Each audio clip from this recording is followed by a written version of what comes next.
Yes, she's. My wife. Yes. Wrote a paper on at LMU. You did? I don't remember it though. You wrote a paper. So Glory wrote a paper about Golda. And then that, She's got a B plus. A B plus on it. there you go. Yeah, she was really a hero she was a hero for a lot of Jews for a long time. I think people still consider her a hero. They've kind of reassessed and then reassessed again her historical legacy because some people felt that she was a weak leader during the Yom Kippur War.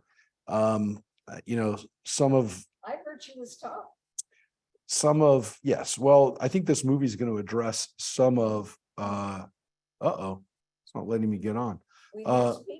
No, we've got everybody. Though the issue is that it's not letting us, it says it's not letting us on Facebook, but no. Oh, Band again? no, I don't know. No, I don't know I don't know. That was yesterday, Jeff Stein. No, it says we're on. So Love it. it says we're on, or was that last week? Yeah, no, that's last week's. So, You're on Facebook. oh no, I'm on. Good. Thank you. Mike has confirmed that we're on. No, I just got this error message, so it's scary.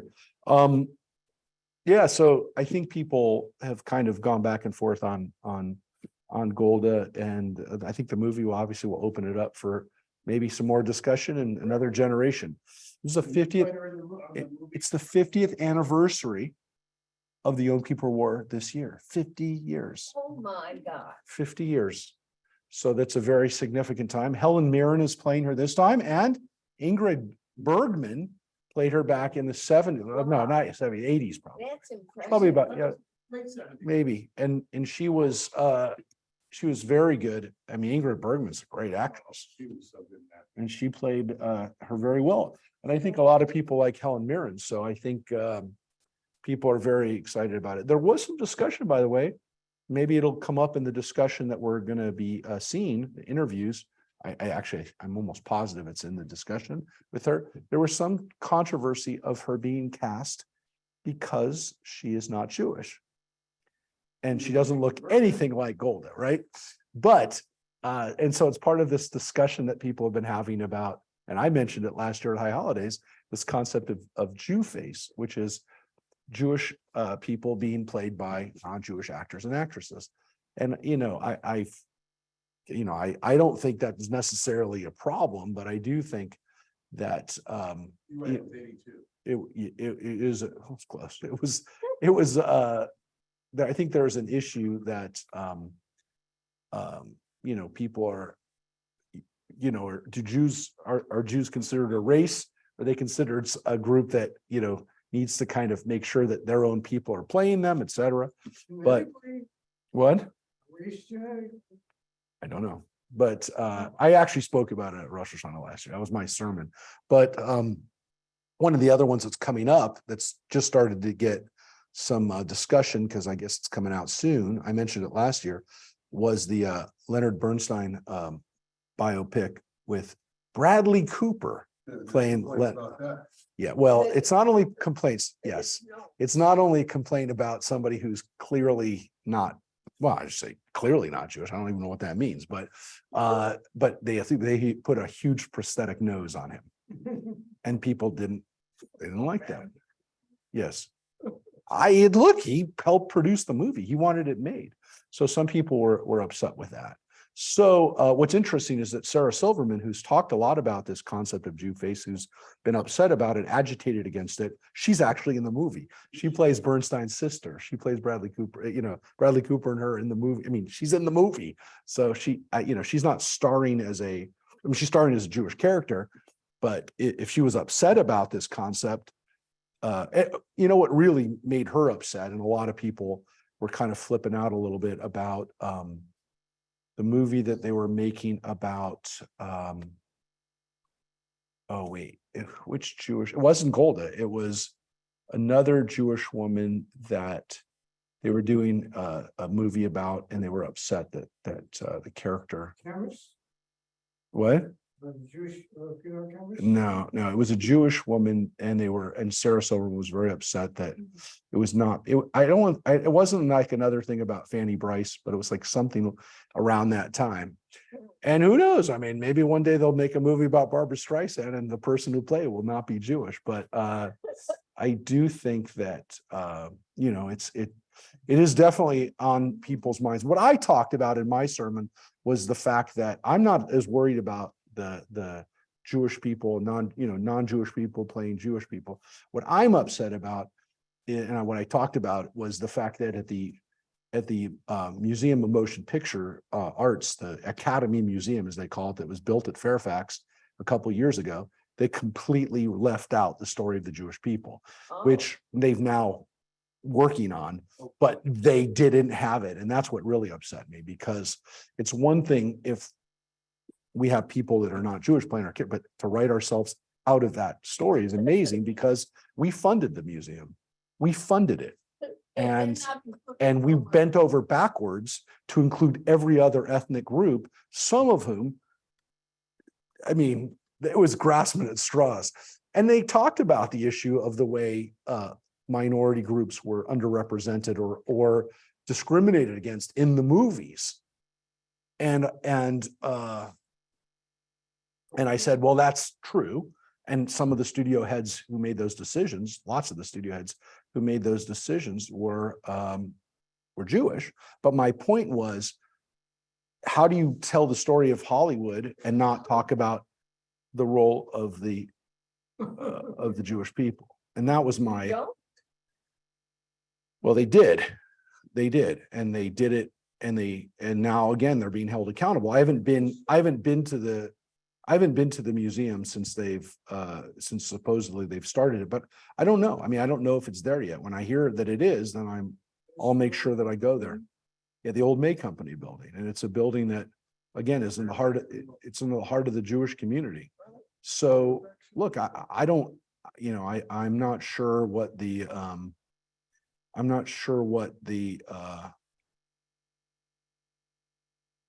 look, I don't know what's going to happen, but I mean, I actually also told the point, that look, in the history of cinema, I mean, in some cases we had Jews that were playing other races too. I actually told the story of how in The Good Earth, Paul Mooney played the lead Chinese character. Louise Rainier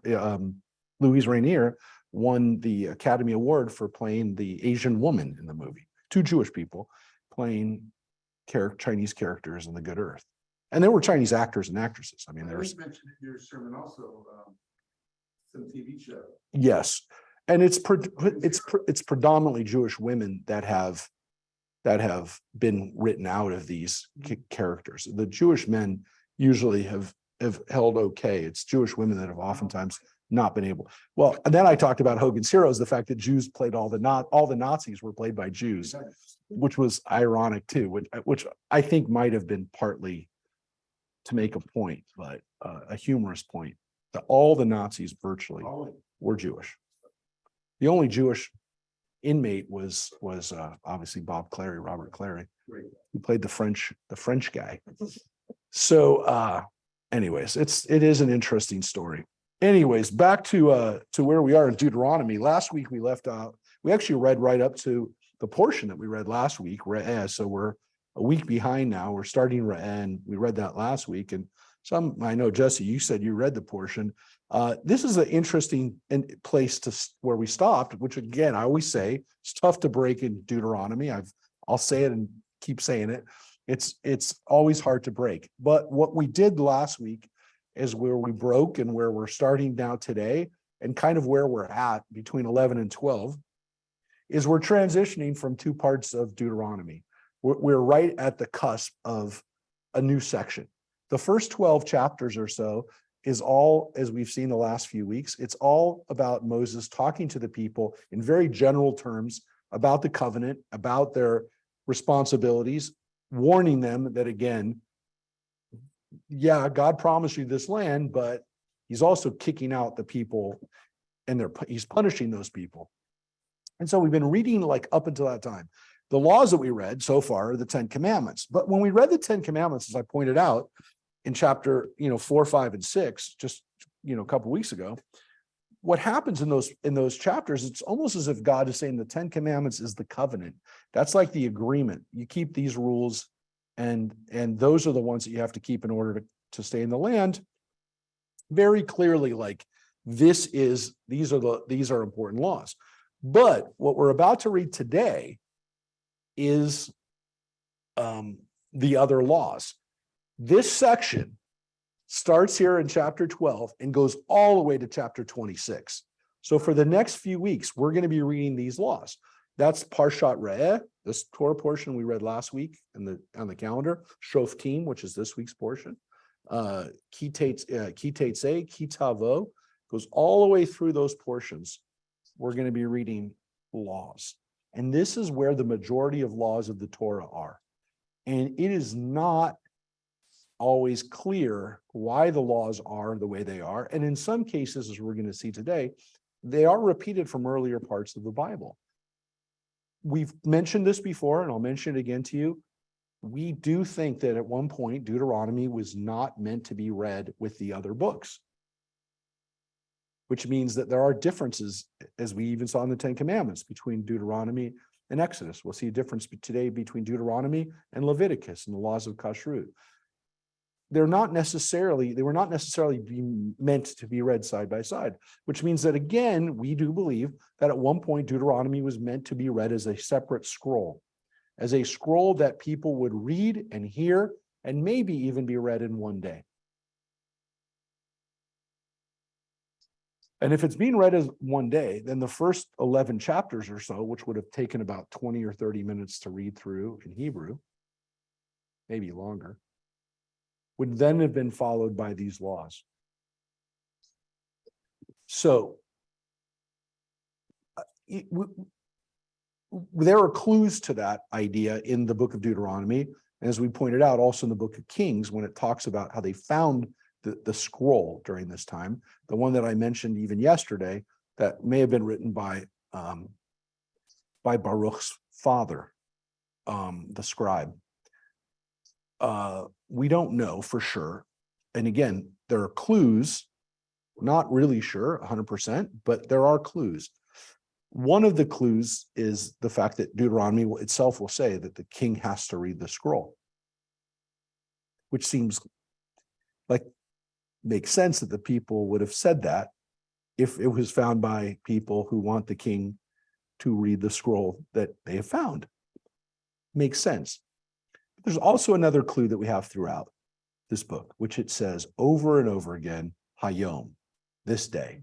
Now that could be poetic, but it could also be the fact that when they read this scroll, on the day of the year when they read this scroll, that everybody would hear these words and say, we're reaffirming this covenant today. Now, again, it could be poetic. It could be Hayom is any day you read this. It could be, think about it now. You can translate it as not Hayom today, but right now. And that's what we're going to begin with. One of those really famous lines, which we opened the portion with. So in Hebrew, it says, Re'eh Anochi, see this day I set before you a blessing and a curse. Bracha klala, I set before you this day a blessing and curse. Which again, you can talk about just that one line for days. Because that concept that we have options every day, that's a super important idea in Judaism, if not the most important idea, that every day we have choices and that God gives us those choices. To some extent, that concept of free will, that God gives us choices, is maybe one of the most important parts of our theology or our concepts is what it means to be a Jew. The nice thing, of course, is that, again, every day we have that opportunity to make choices. And the choices sometimes are based on decisions we made before, but they also can be new choices, and they can give us opportunities each day to make good choices, to make life-affirming choices, to be better today than we were the day before. This phrase, re'eh, is literally see, look. And it's very similar to the word Shema, listen. And so the book of Deuteronomy employs these phrases. This isn't the only time it'll say re'eh. It's not the only time, as I showed you, where it says the Shema, not just in the Shema chapter 6, but several points it says, as I've showed you, Shema. So this is an interesting thing to do, right? Is to say, listen, everybody, pay attention. And we still say it today. Listen. You don't mean literally listen. You mean pay attention. We say, look. You don't mean literally look. We mean pay attention. So we say the same things today. We tell people, look, hear, pay attention. Behold can be a translation too. I like anything that gives you a sense of pay attention. What does yours say, Glory? For verse 26, re'eh. Verse 26 Mhm. or chapter 11. Mhm. See, I am setting before you today. See. So we translate re'eh as see or look, right? So this is, again, it's just important to understand that it doesn't obviously mean look with your eyes. So now the next line says the blessing, bracha, if you obey the commandments of your God, Adonai, that I enjoin upon you this day, which again, the word is tishma'u, which is to hear. If you listen, if you pay attention. Here they translated it as obey. The curse, if you do not obey the commandments of your God Adonai, but turn away from the path that I enjoin you upon this day, and follow other gods whom you've not experienced. Now, that's a lot longer of an explanation than the blessing. The blessing is if you follow the rules. The next one, the curse, is if you don't follow the rules and that you follow other gods. There seems to be an understanding that the idolatry is part of the problem. We've already seen that already. It's already been mentioned in the previous chapter. In this chapter, it says, don't worship these other gods. And that is going to be a theme throughout the book of Deuteronomy. Deuteronomy is obsessed with telling people, don't worship those gods. Even more, yes, and maybe even more than other part. And to Well, this in other day, parts. people are saying, come to Jesus instead of following God. In order to get to heaven, you gotta come to Jesus. Well, the difference we would say today, we They're still pushing. yes, but what we would say today is that in most cases,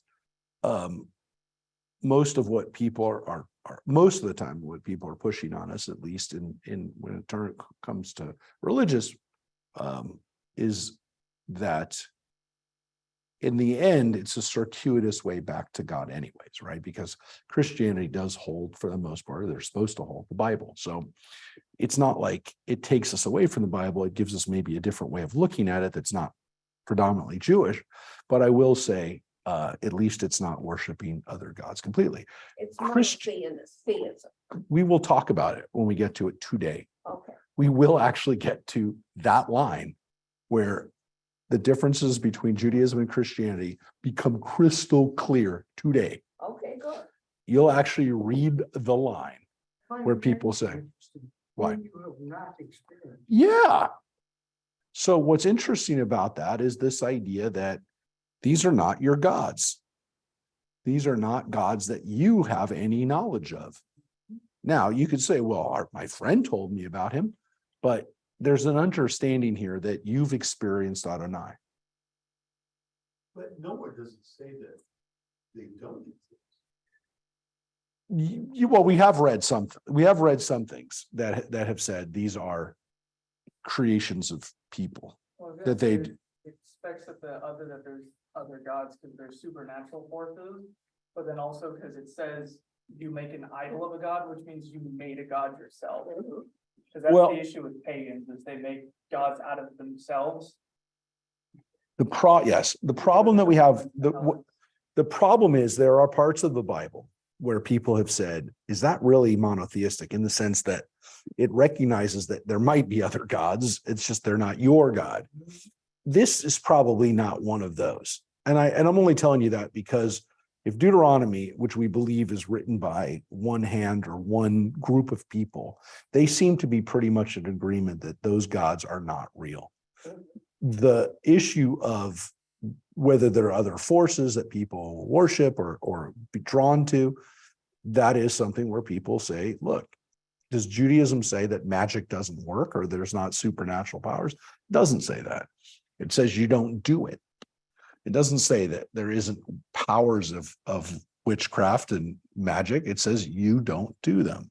What people would have said, I think, to some extent, is that, look, what that magician is doing, what that Egyptian, usually an Egyptian or Babylonian guy that had access to technology that they didn't have, say, well, look, we don't really know how he's doing what he's doing. Even if what he's doing is supernatural, we don't pay attention to it. Look, let's wait until we get to the line, because there is specifically a line in the Torah about this. So it's a big line. It's the line where people say, well, whoa, wait a second. It says that right in the Torah. All right. So, but again, it's a good point. You've not experienced.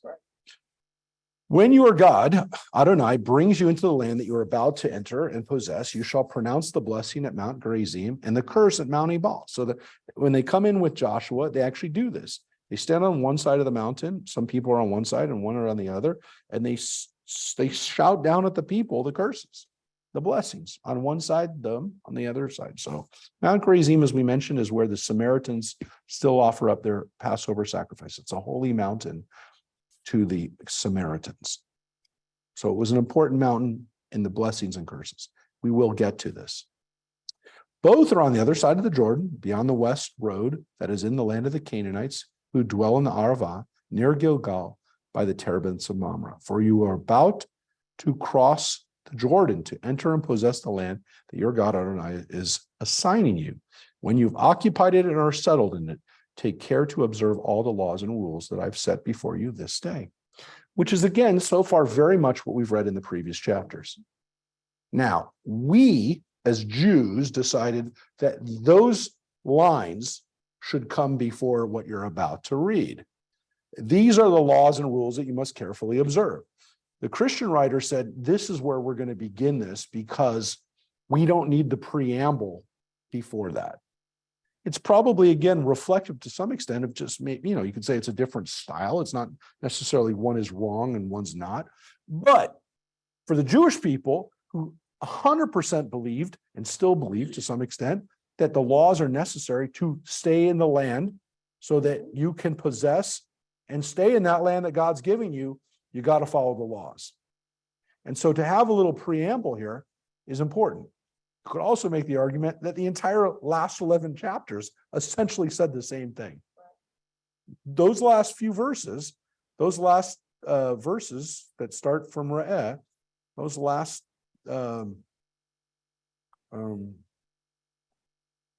what is it? 1, 2, 3, 4, 5, 6, 7, 8 verses. You can make the argument those are what we've read for the last 11 chapters, a summary of those ideas. So we included that in Re'eh. That's how it begins. And so chapter 12 begins with these laws.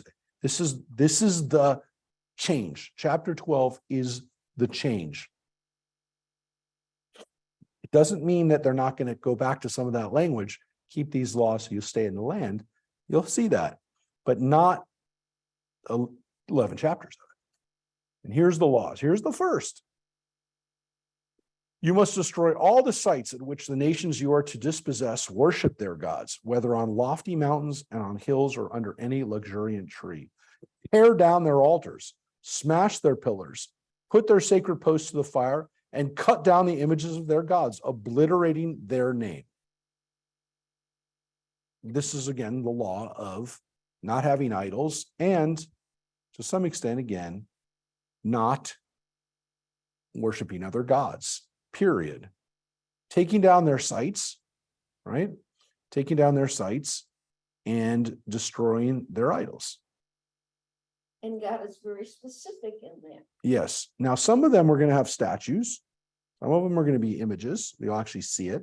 And some of them are going to be pillars or sacred posts, because some of the idolatry in the ancient world was not necessarily a concrete image of a god. It might have been a sacred pole. It might have been a sacred tree. It might have been a sacred rock. It wasn't necessarily a statue. And so they say, take those down too. Take those things down and destroy those shrines. So if there's a shrine underneath that tree, tear it down. Tear it down. Clear for worshiping other gods. Now, the next line is an interesting one. Do not worship your God Adonai in like manner, but look only to the site that your God Adonai will choose amidst all your tribes to as God's habitation, to establish the divine name there. There you are to go, and there you are to bring your burnt offerings and other sacrifices, your tithes and contributions, your votive and free will offerings, and the firstlings of your herds and your flocks. Now, you're not supposed to worship other gods on those places and those shrines in those ways, and you're not supposed to worship our God that way either. And this is a huge departure from what happens earlier on in the Bible. Because earlier in the Bible, starting from the book of Genesis, all the patriarchs established sacred sites all over Israel. And we believe that those sacred sites, and we don't believe it, the Bible says so, those sacred sites were worshipped and were visited by Jews and Israelites for 500 years. By the time of the book of Deuteronomy, the priests who live in Jerusalem say very clearly and without any, it is not ambiguous, don't worship anywhere else except where the place where God will tell you to worship, which of course is Jerusalem. That means no sacrifices anywhere else. No shrines anywhere else. No priests anywhere else. It's only going to be Jerusalem. This is a major shift in Jewish history. And to some extent, since the northern kingdom had been destroyed, the kingdom of Israel, the northern tribes, the 10 tribes that are gone, they worshiped in those places. They were destroyed, which gave the people of Jerusalem and Judah the proof that God doesn't want people to worship there. Why? Because that's why the northern kingdoms got in, northern, rulers, the northern kings and the northern tribes. That's why they got into trouble, because they were worshiping not in Jerusalem. They were worshiping in their own backyard. They did things like King Jeroboam putting the temple at Bethel and Dan, which we went to visit in February. We went there with our tour group in February. We went to the temple in Dan. You can still see it, where the kings of Israel, one of the main cultic sites where they offered up sacrifices. And they did it there for a couple hundred years until they were destroyed. And all that did was prove to the people of Jerusalem, especially the priests, especially the people who just wrote this, you don't do it. It's a big change. Now, when the temple was rebuilt after the Persians let us come back a couple generations later, we build the temple in Jerusalem and we never worship outside of the land. The only exception is Mount Gerizim, where the Samaritans offer up their sacrifices. But they don't do it anywhere else. The Samaritans only do it at Gerizim, and no one else does it anywhere else. And as far as the Samaritans said, Deuteronomy doesn't say it's Jerusalem. It says the place where God told you to go. God told us to go to Mount Gerizim. It just actually said that's one of the mountains where we offer up the blessings. So they were like, it's not Jerusalem, it's Mount Gerizim. Look, all the Samaritans did was keep the Israelite tradition of worshiping in your own backyard, that you didn't have to go to Jerusalem. Today, most Jews would say we don't have to go to one place to worship God. We can worship God anywhere. Doesn't mean we don't go to Jerusalem. We love going to Jerusalem, but we wouldn't say that's the only place we have to worship God. And if people told us today, the only place you can worship God is Jerusalem, that would make us mad.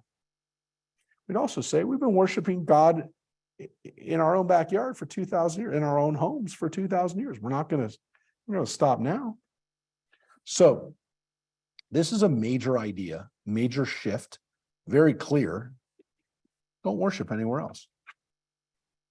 Okay? Was that saying only for your sacrifices that you bring for the high holidays? No, Because it's not, because it's only saying. it or says your contributions. all your sacrifices, your tithes, your But I'm contributions, your thinking, burnt like, offerings. the logistically wise, going from all the region of Israel and walking by foot to Jerusalem every Shabbat would be almost impossible. So what's interesting about this is let's look at what Deuteronomy says. Because Deuteronomy doesn't seem to be as concerned about it. Why? Probably because by the time of Deuteronomy, the priest didn't care about the average person making an offering for Shabbat anymore. When they're in the desert, when they're in the wilderness, of course you offer up a sacrifice. You got to tell people we have all these. Let's look, and we might even get to it today, when they actually tell us to go to the sacrifices. It'll say, I promise you, it's actually in Re'eh, so I don't know if we'll get to it, but you read it if you read Re'eh.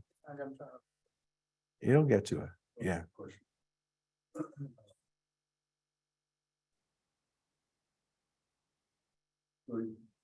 So in 31, right, Mhm. you're gonna cross Jordan Yep. and invade. Right, so invade and occupy, Yep. right, so they're gonna go to war.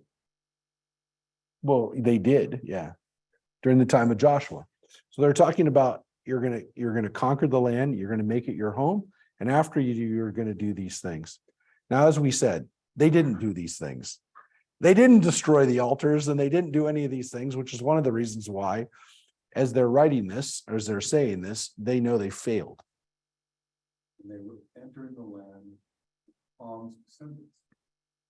Right, Canaanites? Well, they're Canaanites. Yeah, I mean, the Canaanites are living there, right? The Canaanites are living there. Migrated there. Yeah. Into the It doesn't say that, but we assume that based on the fact that Canaan is a descendant of Ham. Yes.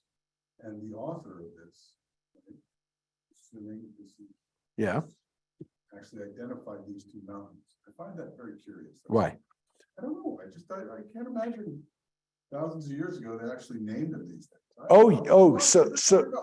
So what we probably can say, so when John says about these mountains, Mount Gerizim and Mount Ebal, we know where those mountains are. And so we believe that at least at one part of the history of again, this is, even if the book of Deuteronomy is written during the time of King Josiah, which we believe, that's 600 years after Moses, which means that the people were still either doing this or had been doing it for 600 years, or the tradition of this had been around for 600 years or for a very long time. And people knew it and they kept it serious. Is it as important? Has it been as important for the last 2,500 years? No, because for most of that time, the Jews didn't have control of the land. And even by the time of the Romans, this Ebal and Gerizim issue was not so important because it wasn't Jerusalem. The focus from the time that the Persians let us come back, the only place where people offered sacrifices, where Jews offered sacrifices or really necessarily said, we got to go to this place, was Jerusalem. It didn't mean people didn't pray in their backyards. They did. But the idea of offering a sacrifice anywhere other than that was not something that people did. I mean, we don't have any evidence of it. We don't have any architecture or archaeological evidence. We've not found a building that was a Jewish temple from that period. We found synagogues starting about 200 years before the temple was destroyed, which means that Jews were gathering for prayer. They were gathering to study even before the temple was destroyed, which means it wasn't like the temple was destroyed and the Jews just said, well, we better find a place to pray now, because they already had a place. There already were synagogues. So it is interesting that, though, there was no attempt. I want to be very careful about how I say this. We have found a temple in Egypt that was a Jewish temple, that was a rival temple to the Temple of Jerusalem. It was started by renegade priests, Kohanim, who said that they were the real priests. So it was at a place called Leontopolis, and we've uncovered it. We know it existed. The historians, people like Josephus wrote about it. We know that there was a rival temple. We don't know how important it was. It doesn't seem to have been in the consciousness of the people who lived in Israel, which is where we get most of the text from. So they're not going to write a lot about it. The rabbis don't write a lot about it. They don't like it. And most people seem cool with the priests being in charge of the temple in Jerusalem, even though they know the system's corrupt and everything's kind of not kind of right about it. They're like, okay, it's just running, and we've got the sacrifices going, and everybody does the sacrifices. And as long as the sacrifices are going on, as long as the system is going on, God will be happy. And at least we're not breaking the law. And the law is here in Deuteronomy. The law is here. Don't worship other gods. By the Roman period, the Jews weren't worshiping other gods. I mean, I don't know what else to say. Did some Jews worship Greek and Roman gods? For sure. But that wasn't their problem. They were not, for the most part, that wasn't a big draw for them. How do we know that? Because they tell us. We don't see it. There are images of Greco-Roman mythology, as we've pointed out in the synagogue. They don't seem to have an issue with that. But worshiping other gods, it just doesn't seem to be something that's really a big vice for them. It's not their problem. That's not the problem during the Greco-Roman period. How do we also know that? Because the Greeks and Romans were starting to think it's kind of stupid to worship, a goat god. They let's stop doing that. And they were stopping to do it. I mean, it wasn't as appealing to them either. So don't worship your God like this either. Okay. And here it says, when you go to that place, which of course doesn't say Jerusalem, but together with your households, you shall feast there before your God, Adonai, happy in all the undertakings in which your God Adonai has blessed you. That's what you do at the holidays. And you eat there too. You eat there and feast with the sacrifices that you're doing there. You shall not act at all as we now act here, each of us as we please, because you have not yet come to the allotted haven that your God Adonai is giving you. So again, Moses is saying to some extent, you haven't done very well so far. And maybe you haven't done so well because you're not living in the land yet. When you live in the land, you'll do better. Again, we believe that they knew when they said that they knew that they had it. When you cross the Jordan and settle in the land that your God Adonai is allotting to you, and God grants you safety from all your enemies around you, and you live in security, then you must bring everything that I command you to the site where your God Adonai will choose to establish the divine name. Your burnt offerings and other sacrifices, your tithes and your contributions, and all the choice votive offerings that you vow to Adonai. So again, you can see here the importance of Jerusalem. We haven't seen that before. Leviticus doesn't say that. Numbers doesn't say that. Exodus doesn't say that. The 10 Commandments don't say that. This book says it, and says it repeatedly and very forcefully in the place that God will establish his name. Could that be Jerusalem? They didn't build it yet. Or presumably. If it was already built, we presume that Deuteronomy was written 500 years after it had been, 400 years after it had been. If Deuteronomy was written after it already exists, what Deuteronomy is saying, worship in Jerusalem because you're supposed to worship in Jerusalem. And again, if this was written at a time when the Jews are really worried about the Babylonians, this is a warning. Again, we always know that God doesn't want us to worship other gods, but that the fact that God only wants us to worship in Jerusalem, that seems to be an obsession of these people, which again becomes a little bit more forceful when the northern kingdom is destroyed. And they can literally go back and say, see what happens? This is what happens when you worship outside of Jerusalem. So it definitely gave the Jerusalem priests some real power and some real leverage and some real fear. Let's not wind up like the northern kingdom did.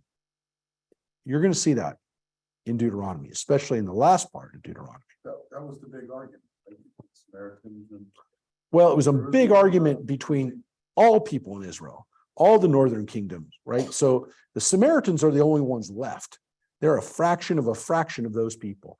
But yeah, they were like, probably most of the northern kingdom that said, I don't want to go to Jerusalem. our place. This is our land.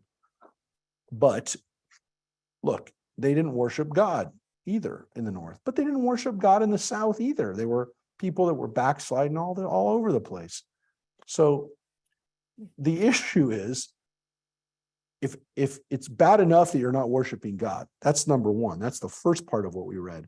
But if you're not worshiping where God wants you to worship, you're making it even worse. So you shall worship, you shall rejoice before your God, right? You're supposed to be happy.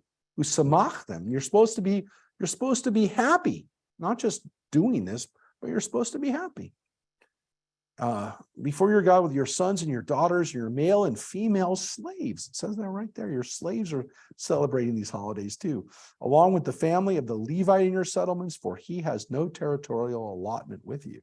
And so here it's telling you, the Levites, especially now that we're not allowing them to do any sacrifices, you better take care of them, because they're not being taken care of anymore, because they're not doing sacrifices. They are now out of work.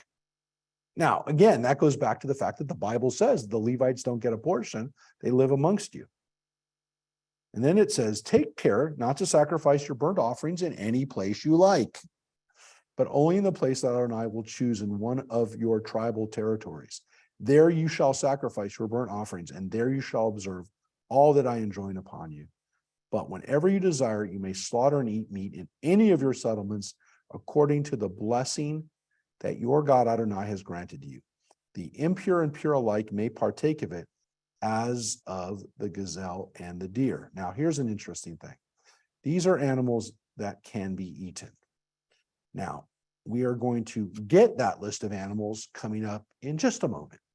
But it does tell us here, very interestingly, that you can eat animals in those places. And so Jesse just raised a very interesting point.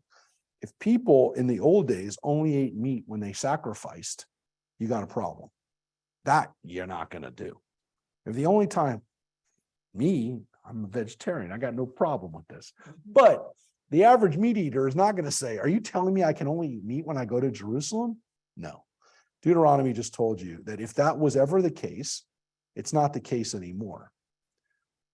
When would it have been a case? When people were sacrificing in their backyards.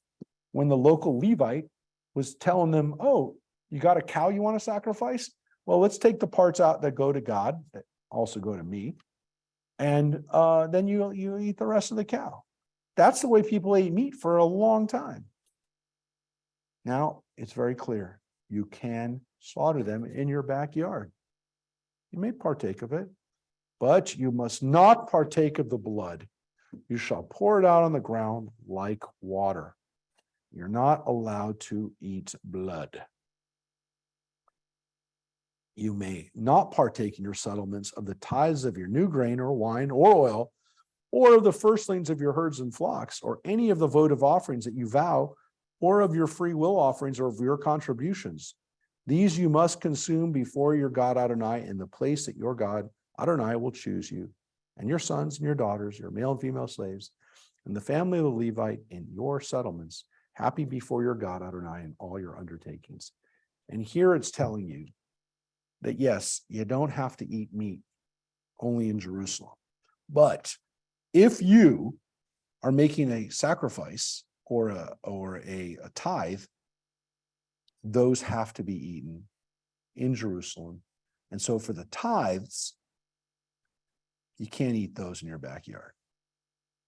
You got to go to Jerusalem for those. And so those tithes still are required in Jerusalem.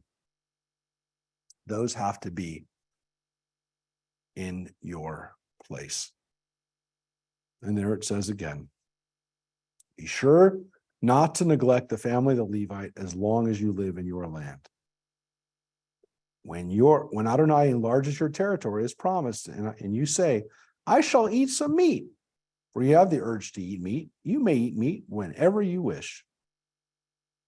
If the place where Adonai has chosen to establish the divine name is too far from you, you may slaughter any of the cattle or sheep that Adonai gives you, as I have instructed you, and you may eat to your heart's content in your settlement. Now that is clearly telling us that people are still saying, but wait, how can I eat meat and I don't offer any up for a sacrifice? And he's telling them, you can. You can eat in your own backyard. At least eat meat.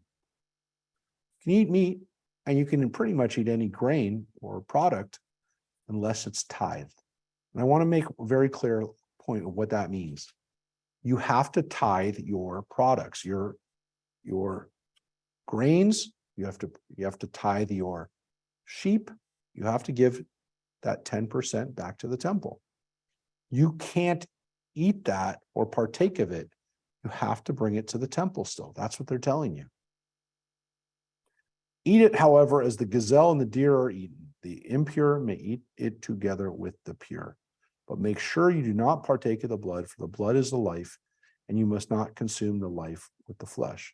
You must not partake of it. You must pour it on the ground like water. You must not partake of it in order that it may go well with you and with your descendants to come, for you will be doing what is right in the sight of Adonai. Yes, so they're very obsessed with the idea of the blood not being eaten. The first time it didn't say why. Here it says it's because it's life. That's what it said. It said before you're supposed to pour it out like water, same thing. But here it also adds so that you will be able to stay in the land. If you don't follow this rule, you will be kicked out. This idea that people will now be able to eat meat in their own backyard is significant. Why? Because if people only ate meat when they made sacrifices, or when they made the sacrifices the way it was up until, essentially the priests are telling, well, if they're telling people this, it's obviously still happening, that they're still sacrificing in their own backyard, even in the kingdom of Judah. Even in the south, they're still offering sacrifices. We know that. Well, we know that because they're telling them not to. Whenever you see anybody telling you not to do something, it's because people are doing it. But why they're saying this is that the priests were the ones who basically killed the animals, right? They slaughtered the animals. If you're slaughtering your own animal, okay, fine, but you better not have the blood in it. If you're not slaughtering the animals, who's going to tell people that? It's only because they're now slaughtering or they're giving permission for people to slaughter their own animals, or saying it's okay, but you don't drink the blood. This is a really serious law in Judaism. It's so serious. It's so serious that we, based on what it just said, I told you that there are Noahide laws. There are 7 commandments that even Gentiles have to keep. They're saying this is basic human decency. You can't kill, you can't steal, you can't commit adultery, you have to establish courts. These are basic things. One of the things that it's the rabbis who elucidate the Noahide laws. It's not in the Bible. These are laws that we said this is what Noah had to follow. One of them is this, that you're not supposed to have blood. And that doesn't mean Jews, it means everybody. And why? Because it kept saying it's for the impure and the pure. It's for everybody. It doesn't matter what their status is. There is no time, there is no person, there is no place where you're supposed to eat blood in your meat. 20 is pretty interesting, not just because of the blood to me. Because if they can have, and I'm not making a joke here, but it's kind of silly, right? You can have family barbecues now, right? They can have gatherings, right? Mhm. And if burnt offerings was part of religious ritual, right? Now, all of a sudden, instead of having to trek to a certain spot, they can do it in small groups locally. Yeah. That seems to be a pretty good deal. Yeah. Oh, it's a cultural change, right? It's a cultural change. It's changing their society. But that's not ritual, like you were saying, if you wanna eat meat for lunch. Like you kill it and eat it for lunch, like it's not a sacrifice. If you're gonna kill meat for a sacrifice, then yeah, you have to take it to the temple and have it consecrated, Exactly. all that stuff, so it's prioritizing, I guess, people's. Either well-being, because some people do feel like they need, like meat is crucial to human diet, and also just for pleasure. Like if you want to be happy, and this is something that will make you happy, because you even said, oh, I feel like I'll eat meat. That sounds like someone who wants to make himself a nice lunch. So it's like, I'm not going to, I as the, if we're saying that the priest wrote it, I as the priest am not gonna get in the way of your happiness by telling you, you can have a nice lunch. Correct. But No, it still has to be kosher by But- making No, but the sure. next sentence, hold on, the next sentence is, if the place where the Lord has chosen to establish his name is too far from you. Yes. Makes law- Yes. But the reason that there's probably saying that is because people were still used to this idea that they had to have, the only time that they could kill their animals is if it was attached to a sacrifice. Why? Because they just didn't eat meat that much. They're saying now, because originally the only time people ate meat would be when they brought it for, Rosh Hashanah or Passover or something of that big, like that big occurrence. Then you would all have everything, I will say, by the way, that these are probably larger animals, like in the sense that cattle. it is not, yeah, these are cattle, large land animals and goats and sheep. Not because it says your herd. It probably didn't go to your chicken in the backyard. Probably again, because people didn't think that much about like it was cheaper and it was like basic food stuff. And it doesn't seem like, even though birds were used for sacrifices, I don't want anyone to say, it says you're supposed to use birds for, I know, but it's not like the main part of a sacrifice. It's the cheapest sacrifice. It's almost like saying you can use a bird for sacrifice. You shouldn't normally, but if you have to, you can, if you can't afford it, Somewhere we read where. if you can't afford it. Yeah. Yeah. You use the doves, right? So They talk about making sacrifices easier if you're far away coming up. yes, but it seems as though the issue is that people still can't get their heads around the idea that you're telling me I can eat meat, but I don't have to do it as a sacrifice. I mean, it makes sense. Well done. And I will tell you this, as John likes to go to Genesis all the time, let me just take you back to Genesis. When Noah gets out of the ark, God says, be fertile and fill the earth, right? The fear and the dread shall be over you, and all the beasts and all the, everything in the earth. Every creature that lives shall be yours to eat, as with the green grasses. I give you all these. Yes. You must, however, eat flesh. You must not, however, eat flesh with its lifeblood in it, which is very clear that Noah gets that commandment, right? It's very clear. That's why it's a Noahide law. Now, You have to eat meat the right way. people are, it doesn't say which animals you can eat, and we're going to get to that today. We're about to get to that. But it means that the original 10 generations of people were not given permission to eat meat, which means that Adam and Eve, Say that again? the first generations were not given permission to eat meat. This is the first, this is Genesis, I 9. can't believe I'm quoting Bible. In Genesis 9 says every creature that. Yes, lives shall be yours. Until that time, they were not given permission. What I said is the first 10 generations from Adam and Eve to Noah were not given permission. Noah's kids are now given permission, which means the first 10 generations of humanity were not given permission. That doesn't mean they didn't do it, but it also means that maybe that's not the way God wanted it to, which is why when I read this portion in 1994, so 29 years ago, I decided to be a vegetarian because I read that and I said, wait a second, if God really didn't want Adam and Eve to eat meat and he lets them do it, and there's caveats, and it says, but for your own lifeblood, I will require reckoning. I require it of every beast of humankind, too will I require a reckoning for human life. Whoever sheds human blood, right? Because the image of God we're made, and then they're going to be killed, right? So now, some people say that the reason why God gives permission to Noah's and family to now eat meat was because if they didn't eat meat, they didn't shed animals' blood, they were going to continue down the cycle of shedding each other's blood. And so God seems to be telling people here, you just can't kill each other. Now, that seems pretty obvious, but obviously it's not, because Canaan kills Abel, and there's the first family has a murder in it. Immediately, there's a murder. So one of the things that we know is that people will kill each other. And so there seems to be an understanding, and some people have said the understanding here is that maybe by killing animals, it will take away our thirst for blood. You may agree with that. You may disagree with it. That's one of the traditional answers given. I don't like that idea because it seems to say that we need to have blood. Bloodshed is something that we need to have. I'd like to think that we don't need that. I'd like to think at least that I don't need that.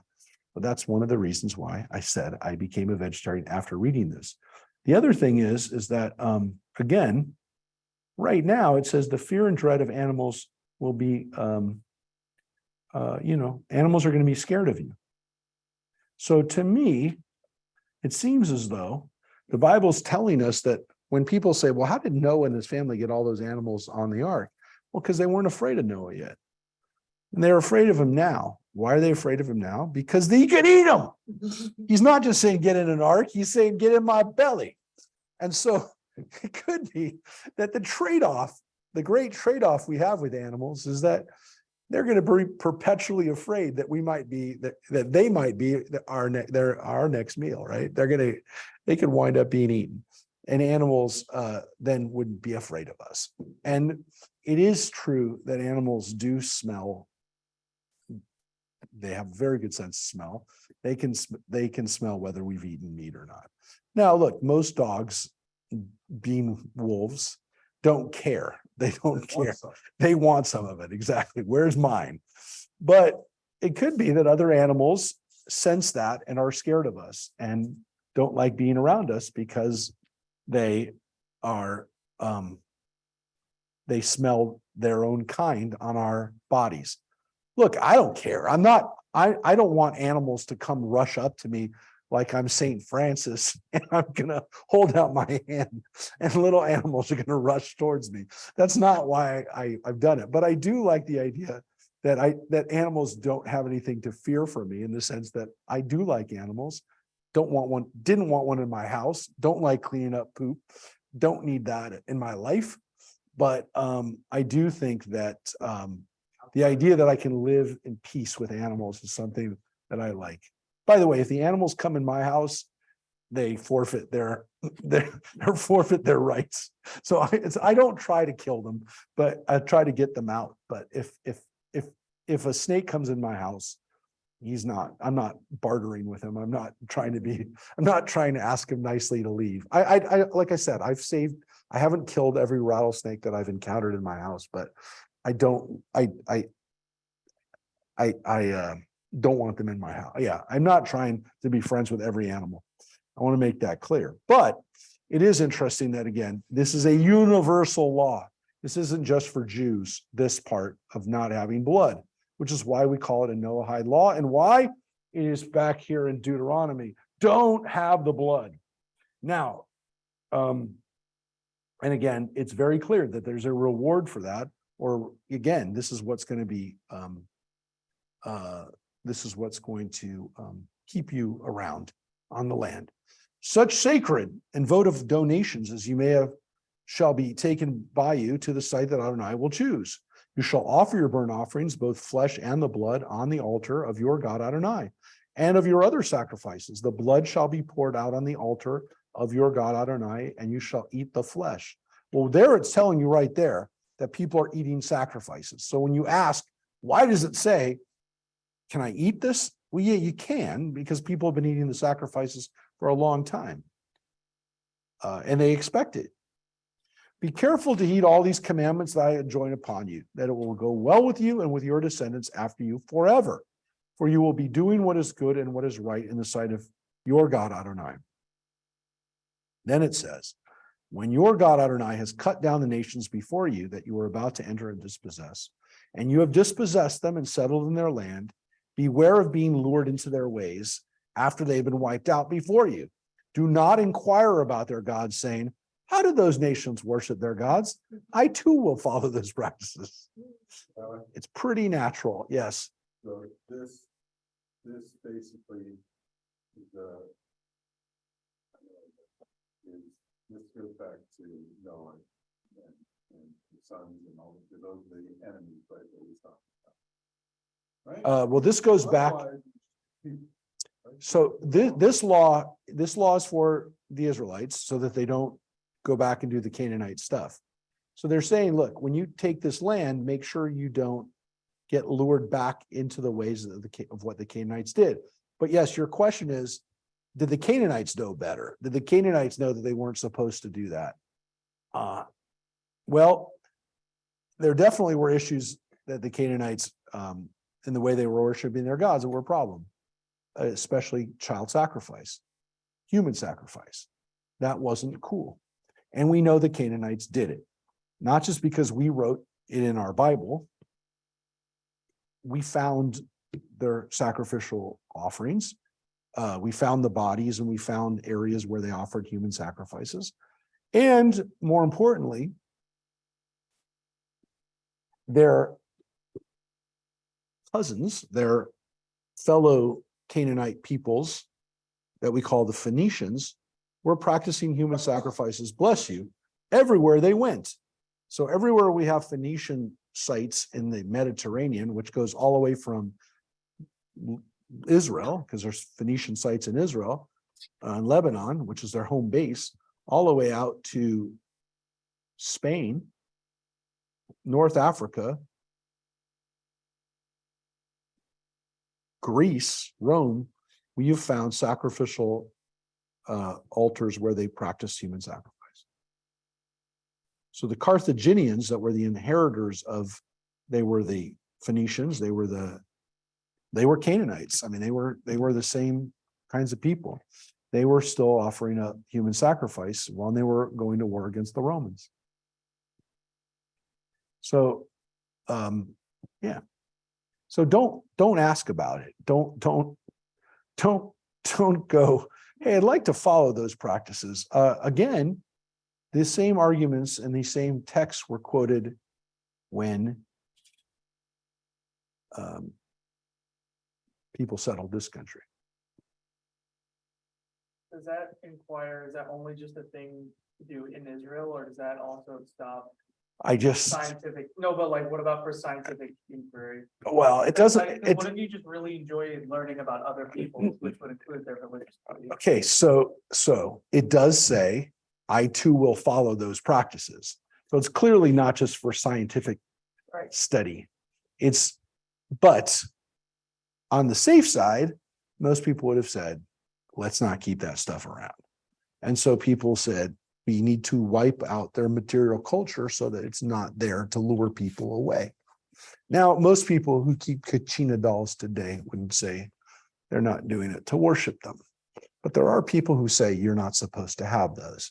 And so I don't know that they were ever created for worship, for practices of worship, right?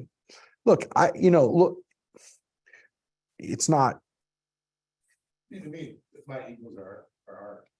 But nobody would say that they were created even as a statue, as a statue for worship.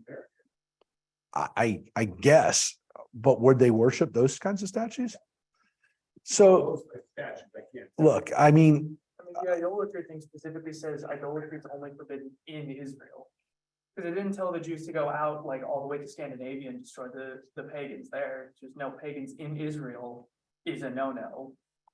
yeah, other than the fact that, again, as I said, Christians who lived 2,000 years later had no issue, actually 2,500 years later, 2,300 years later, had no issue to say, we need to wipe out every vestige of this culture.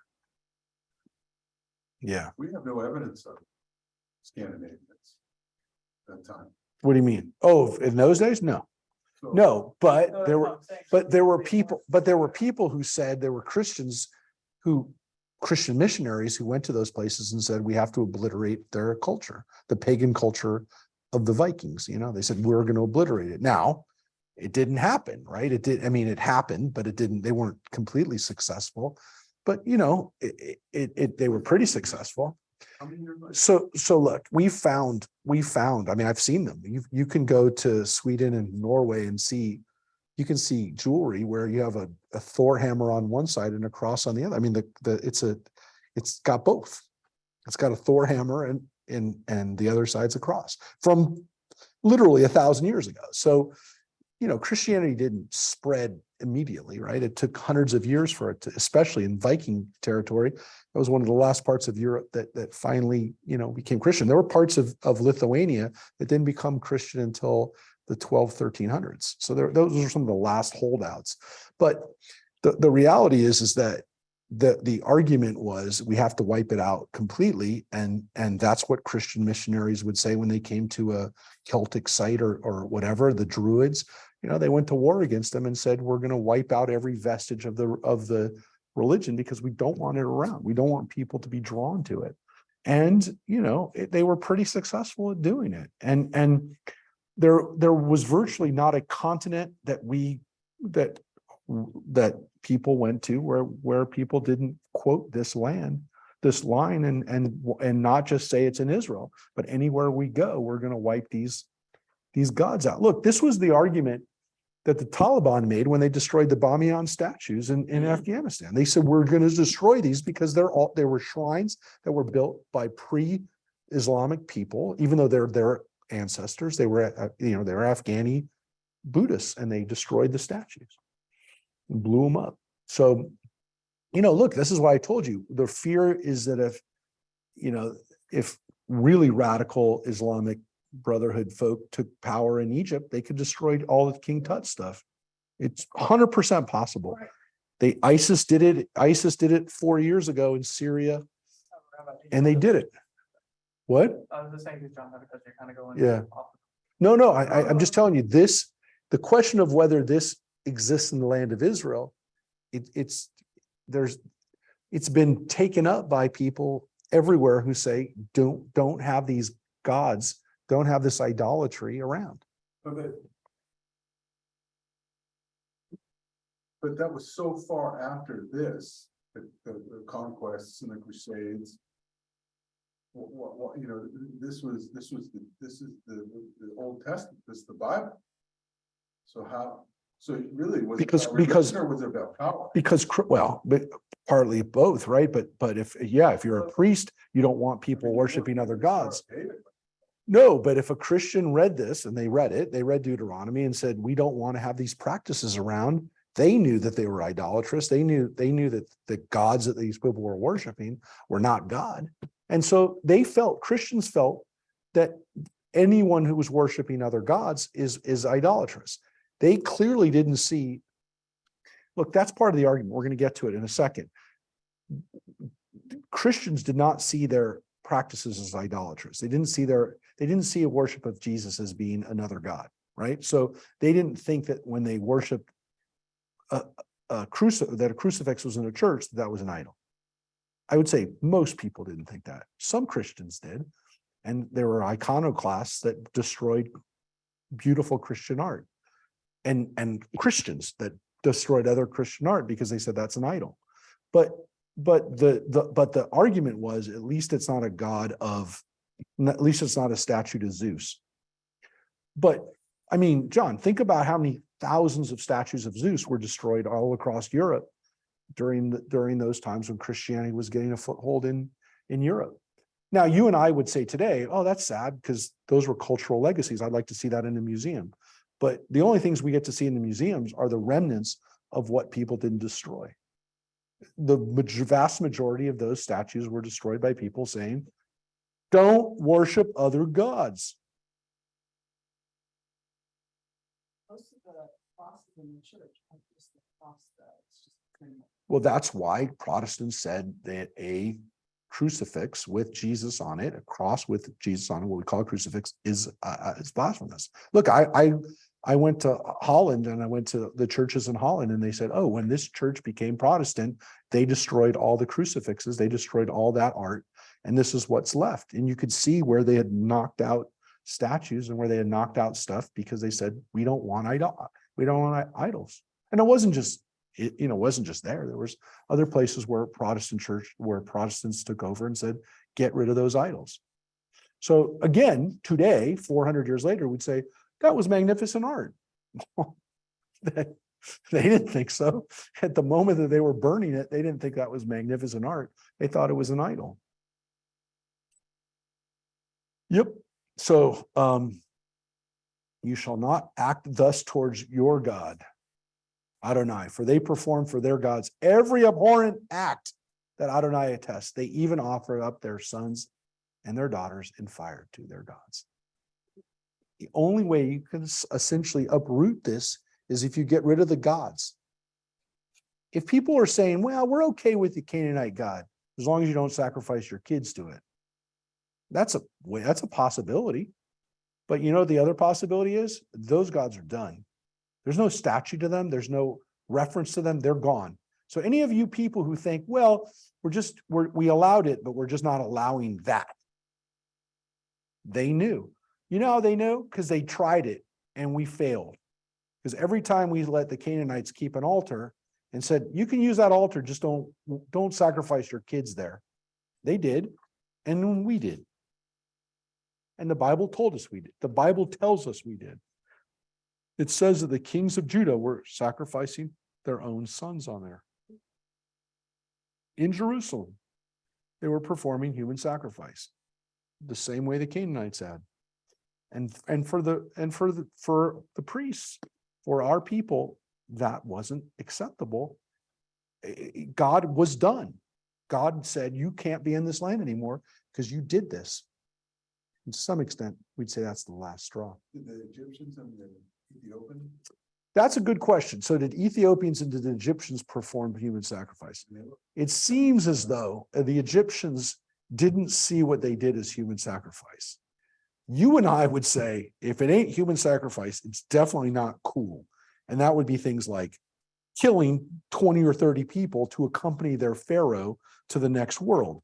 Now, you and I might not say, well, as we're splitting hairs here, it wasn't human sacrifice. Well, you know, they killed these people. What? I said that quite literally is a So that's what they did. Now, the Egyptians didn't see it like the Canaanites did, like, oh, we're going to offer up our kids on an altar today because we want to make sure the rest of the kids survive this year. I mean, the Canaanites, we know why they did it. They did it to protect their kids. It's not like they said, let's kill our kids. They did it so that the next 5 kids would survive. I mean, that was their dream, right?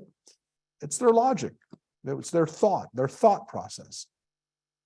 But again, it's horrific. On the other hand, it seems like at least in one place in the Bible, it worked. The story that we read in the book of Kings, where the king of Moab, Mesha, offers up his son on the altar, and it stops the war. It's a spooky story, but it's one that's in the Bible. Now, chapter 13 begins, and again, is the break here a good one? I don't know, but this is the part I promised we would get to. And here you go, folks. Be careful to observe only that which I enjoin upon you, neither add nor take away anything from it. This is a very important law in the Torah, right? Don't add and don't take away. Don't add or take away, which is why when Jesus says, I did not come here to change a letter or even a dot of a letter, that's why he said it. Because he knew that the audience of Jewish community would say, if he is saying anything is not true anymore, if he's saying any of it needs to be added to, he's done. So the Talmud never says that it's doing that, right? The Talmud is always saying that it says it's always finding those laws. They are literally bringing those laws out for you to see. They're decompressing the law and helping you also protect the law. So the difference is that the rabbis do recognize when something is from the Torah, something's written, and something is from the rabbis. Now, sometimes those distinctions are not really well known, right? They don't say, well, this is a Torah law and this is a law from, like, lighting Shabbat candles. Nowhere do the rabbis say, we made up that law. It doesn't say anywhere in the Torah to light Shabbat candles. Right. And many people would say, hey, that's pretty important, but it doesn't say so. It's not one of the 613 commandments. You'll never see that. On the other hand, there they are right there. Why are we covering their skulls? Doesn't say in the Torah, right? So be careful to observe only those things that I tell you. This is why we don't cut out one line of the Torah. That's why the scribal tradition, even if we say that's a mistake, even if we say that word doesn't belong there, we have to copy it exactly the way it is. Even if it's a scribal error, even if we know it's a scribal error. And in some cases, we know it. We actually don't pronounce it the way it's in the Bible. There are certain places in the Torah where we actually pronounce it differently. And the only way you know it is if you have your book next to you and it tells you, yeah, that we don't pronounce it like that. You pronounce that not with an E sound, but with an O sound. It's only by having the book by you, the tikkun, that you know how to pronounce it. We can't change it. We can't change it. And so that's why this law is so important. So important. Can't add or take away. Can't edit it. Can't say, you know what? The book of Leviticus, a lot of those laws about sacrifices, those are old. Take those away. We don't have a temple. We can't sacrifice anymore. Can't make a Torah without Leviticus. So that's really important. And that is interesting because, again, it's in the Christian Bible. Now, this next part is way, way, way important. And it gets to what Joyce is saying originally. If there appears among you a prophet or a dream diviner who gives you a sign or a portent, saying, let us follow and worship another God whom you have not experienced, even if the sign or portent named to you comes true, do not heed the words of that prophet or that dream diviner. For your God Adonai is testing you to see whether you really love your God Adonai with all your heart and soul. B'chol levavchem u'v'chol nafshechem, which we have over and over again in Deuteronomy, with all your heart and soul. So, if somebody comes forward and does miracles and does tell you things that happen, if they're telling you to do something that's not in the Torah, if they're telling you to worship another God, it's not real. And God is actually testing you. It's a test. So if you ever ask, well, wait a second, the guy said that was going to happen and then it happened, he must be speaking on behalf of God or a God. Nope, it doesn't even matter. It doesn't even matter if the magic that he does a miracle, or he says the sun is going to be blotted out. It doesn't matter. If he's telling you to do something you're not supposed to do, you're not supposed to, again, move away from God. Now, this is where we get to this issue. It is your God Adonai alone whom you should follow, whom you should revere, whose commandments you should observe, whose orders you should heed, and whom you should worship, and to whom you should hold fast. As for that prophet or dream diviner, such a one shall be put to death for having urged disloyalty to your God Adonai, who freed you from the land of Egypt and who redeemed you from the house of bondage, to make you stray from the path that your God Adonai commanded you to follow. Thus you shall sweep out evil from your midst. So, this is the question of what happened with Christianity, or specifically what happened during the time of Jesus, not what happened later when Christians could say, well, we really don't care if you think that this is what Jesus was. The earliest followers of Jesus feel that he was getting people not to worship God or to worship him. Would that have been a problem? Well, this is the crux of it, because the Bible just said you execute the person. Now, that is not what happens in the Christian Bible. It's not what happens. But people have sometimes been confused over time, and people have said that the reason why Jews killed Jesus was because he broke the commandments.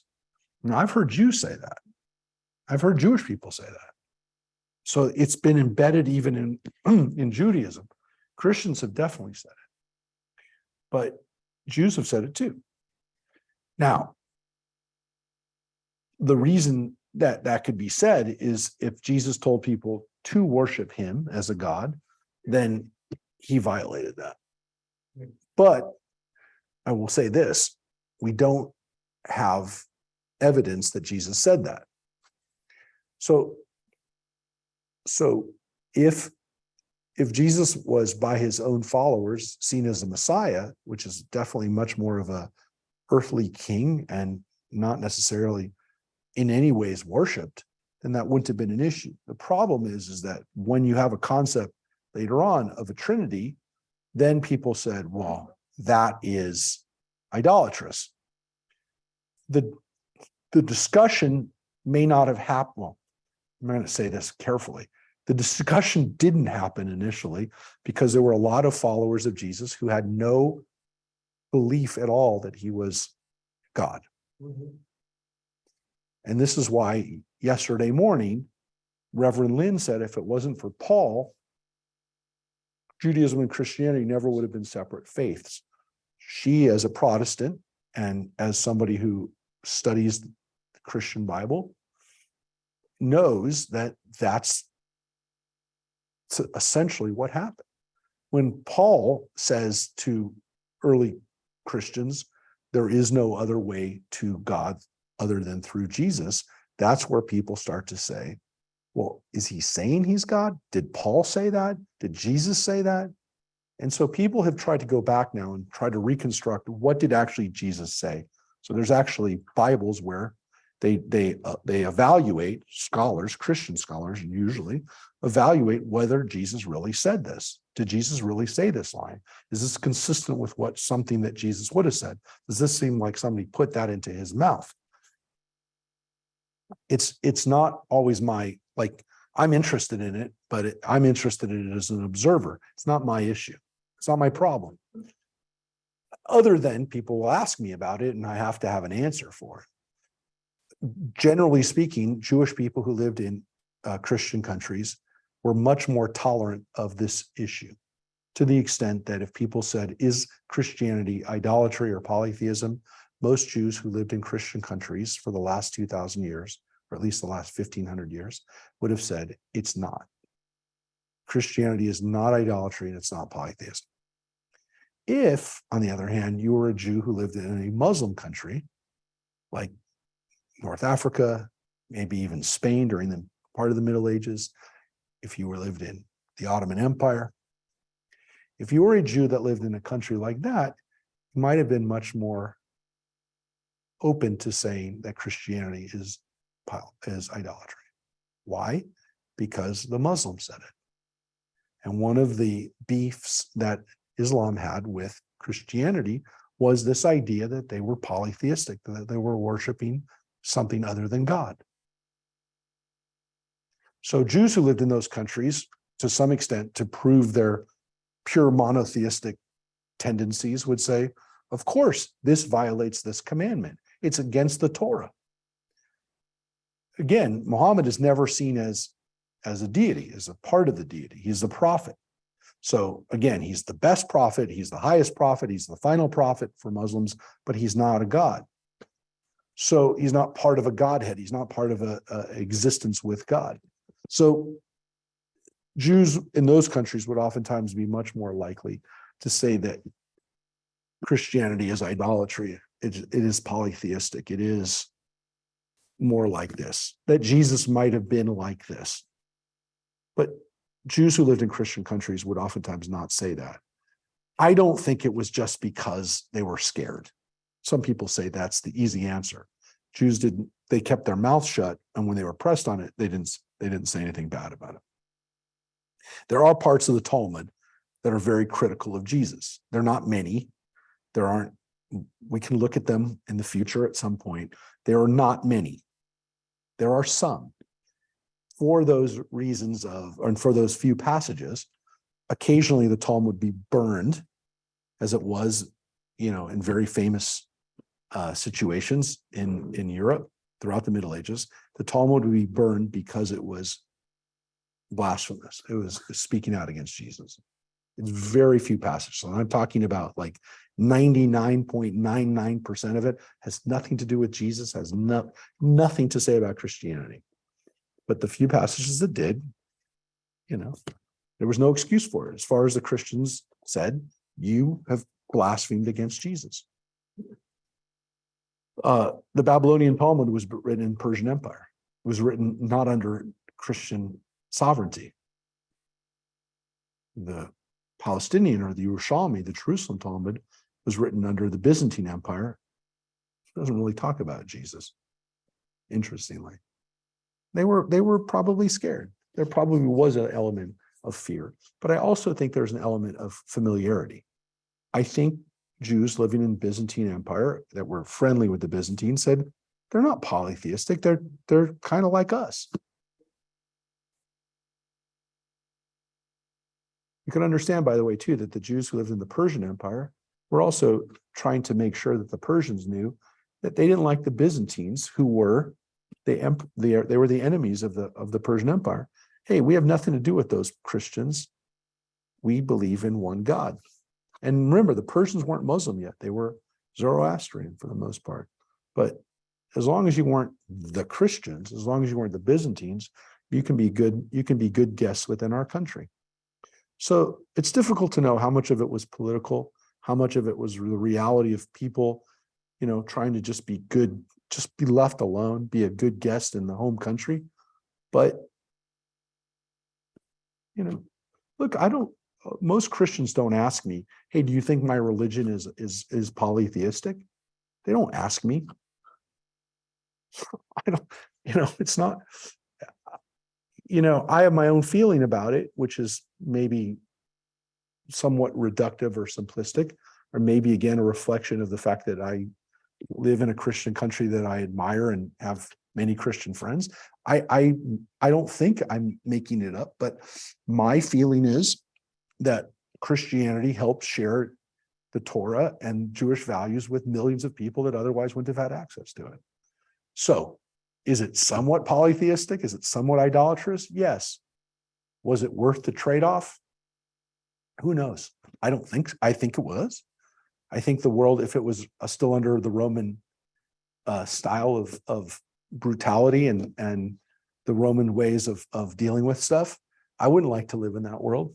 I'd rather live in a world that had Christian ethics. And people go, well, what about the Holocaust? What about the Crusades? What about the Inquisition? Yeah, there's no question. And I'll never know the answer, and you'll never know the answer either. But if we had, well, like they did in Star Trek, the Roman Empire was still around, 2,000 years later, like the Romulans or the other planet they went to, where the Romans were still in power. Would that be a good world to live in? I can't imagine it would be a really happy world to live in. But, it took a long time for slavery to be obliterated, but it eventually did. I don't think it would have under the Romans. Maybe it would have. I mean, those are questions. They're theoretical questions. But when you ask me, was the trade-off worth it? Yeah, I think so. I mean, I think where we're at today, I think it is. If you had asked me as a Jew during the Inquisition whether I thought it was a fair trade-off, I might have given you a different answer. If I was a Jew during the Crusades, I probably would have given you another answer. While I was watching my family be murdered by people with crosses on them, I would have said, how can you be killing us? Jesus was a Jew. I would have, would not gone very well. But I guess I have the luxury of saying it from my vantage point today. But taking in the totality of it, I think it's worth it. Well, the Baptist Pastor Willie thinks it's not three gods, it's all three of them. You know what? It ain't my problem. I mean, I'm just saying, I'm not being dismissive of it. I don't have to think about it. I don't have to twist my head around it. look, I know the arguments, look, it's not my thing. And I will say, I'm glad it's not my thing because I don't want to have to explain that. I can't. Maybe if I had to and if I wanted to, I would. I don't. I wasn't my situation. I have my own stuff I got to explain. I got to explain to somebody why I can't eat a pig. It's so tasty. Not Oh, sure you know. it isn't. I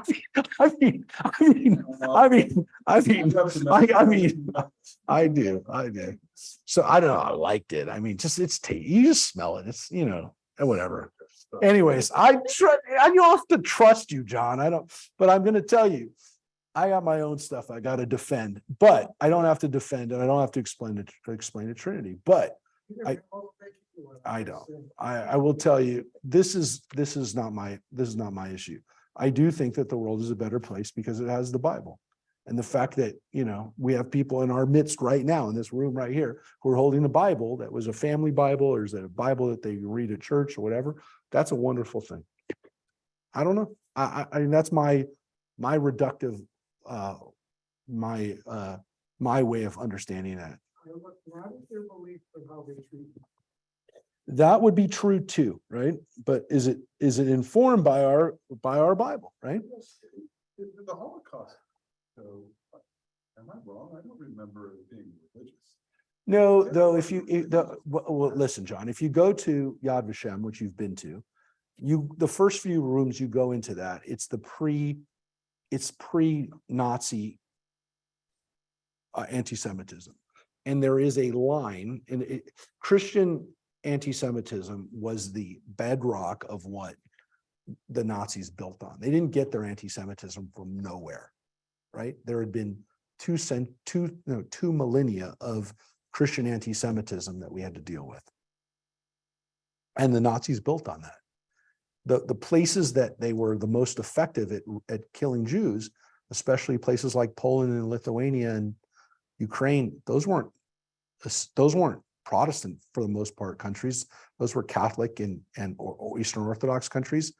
It wasn't necessarily a theology, like they didn't argue over the theology of killing Jews. They've been raised to hate Jews for 2,000 years. So that's the argument, is that the Nazis built on it. And again, would they have eventually turned on Christianity? I have no doubt that eventually the Nazis, if they had lasted another 50 years, 100 years, would have started massacring Christians. I have no doubt. I have no doubt.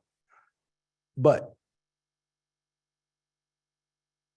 the reality is that's where a lot of the anti-Semitism came from. There were a lot of people who killed Jews during the Holocaust who weren't necessarily big Nazi ideologues, but they hated Jews. And they hated Jews because they were raised by people who hated Jews. So, and they didn't have, like I said, they didn't have to be whatever. I mean, it doesn't even matter what percentage of the Nazis were Catholic and which percentage were Protestant. They didn't do it. If your point is they didn't do it in the name of Jesus, 100% they didn't. And some of the most outspoken, activists against the Nazis in Germany were Christian. But that's why they probably would have been eliminated, or some of them were eliminated, but why they would have been eliminated as soon as the Nazis were done killing Jews, they would have killed Christians too. They would have obliterated Christianity as a theology too. They'd already talked about it. They had written about it. I like the point you made though about the spreading of Hebrew Jewish beliefs through the Christian Bible. I was just thinking about that when I was looking through some readings about the United States government. But I didn't realize this, but they have several bas-reliefs of like preeminent like sources of scholarship and stuff in the Supreme Court, and the primary one is Moses, which they get the picture wrong because they put the horns on. Yeah, close enough.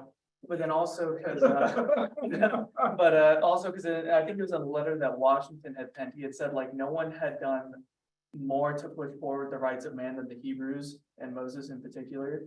And I think one of the original seals of the United States was not the bald eagle with the olive branch. It was Moses parting the sea. Yeah, that was going to be the original. Yeah, so if Franklin had had his way, that would have been the seal. Yeah, it would have been. I thought that was interesting. The Exodus. So yeah, I think in this country in particular, and that's one of the reasons why Jews have felt so comfortable here, is because it's based on these ideals. And again, the Christian Bible is primarily not a legal contract. The Torah is. And the interesting thing that I always make the point of in the United States in particular is that just as the Jewish people have these laws as their basis, we have as our basis the Constitution. So our Constitution, our document, our ideas are supposed to be the fundamental thing that keep us together. It's not even, so the question would be, could the United States exist outside of the United States? And the answer is yes. If the entire world was destroyed and we had to move to another planet, the United States could exist somewhere else. We would be sad that we lost this wonderful country and all the great places that we like to visit, but it could exist somewhere else. You need American people though. Okay, but the ideas, right? Yeah, The it's not ideas that good. are there. Yes. Did the Jewish people survive when they got knocked out of their homeland? They did, because they had an idea that they could take with them. So I do believe that the concepts they transcend the land, which is, again, there aren't many places. I mean, look, the only two peoples that I know of who have an identity and a national identity that's not based on a nation are the Jewish people and the Americans. There's only two countries that I know of that were not based on, well, this is the land that we always lived in. And that's why the reason that I'm English is because I'm from England and that's where I'm from. Now, 4 generations later, you might say, oh, my grandparents were English, but you're not. You might be proud of your Scottish heritage, but you're not Scottish. People in Scotland are very proud of Scotland, but they don't care whether or not there's a constitution of Scotland. They love Scotland. They love the land. They love where their ancestors came from. The Jewish people have a little bit of that, obviously, with Israel, but for 2,000 years, we can only imagine what that would be like. And if, God forbid, Israel was wiped out, if the planet was wiped out, there'd still be Jews. Mhm. We would be Jews somewhere else. And again, We've been in a house for a long time. yes, for most of Jewish history, we've been unhoused. So if Jewish history really begins at the time of Moses, or at least the time of the Torah, for 3,200 years we've been around, and for 2,000 of it, 2/3 of it, we didn't have our own land. So if there's a question of whether we can exist outside of a land, again, I only know, those are the only two peoples I know of that are based on an idea, on a concept, and not about a necessarily physical territory. So the laws, back to the laws of what you're supposed to do.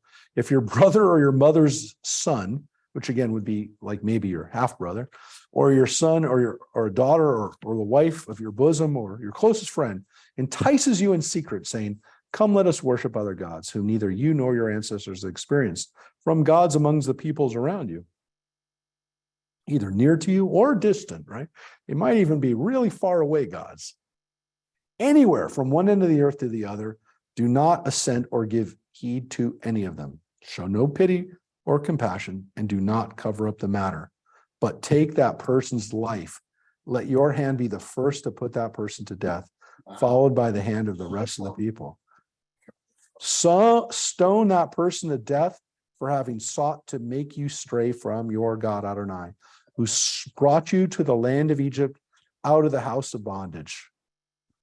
Is that what they're studying in? Yes, that's why that's a penalty in the Bible. No, In Muslim countries? no, Where? Oh, in Life of Brian. Yeah. no, and Where? Israel. In it? What are you talking about?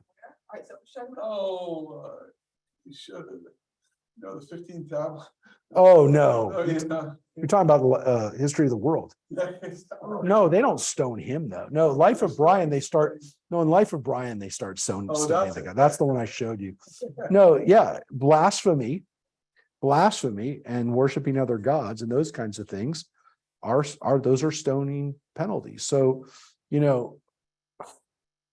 look, there were penalties that people did where they, later on where they would burn people at the stake for witchcraft and hanging them and these different kinds of things. Actually, the penalty for disobedience of God is stoning. And it was not a good death.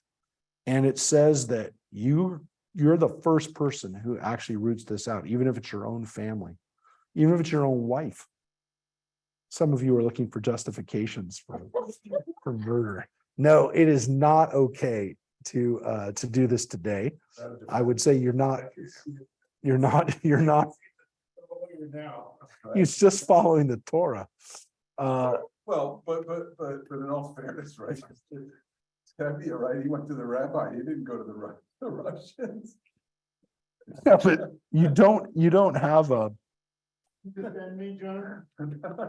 you don't have a, yeah, you're not really going to be able to use this anymore. But I do want to make it clear that they say it's not just the local religion. It could be the religion from way far away. It could be you're worshiping the way the Egyptians worshiped or the way the people, whatever it is, don't do it. And it says, again, it is, yeah. And it says, why you kill these people? Thus all Israel will hear and be afraid, and such evil things will not be done in your midst. And of course they were. If you hear it said of one of your towns that your God Adonai is giving you to dwell in, that some scoundrels from among you have gone and subverted the inhabitants of their town, saying, come, let us worship other gods whom you've not experienced. You shall investigate and inquire and interrogate thoroughly. If it is true, the fact is established that abhorrent thing was perpetrated in your midst, put the inhabitants of that town to the sword and put its castle to the sword. Cattle to the sword. No, this is an interesting one because this is actually, you're having to go into battle.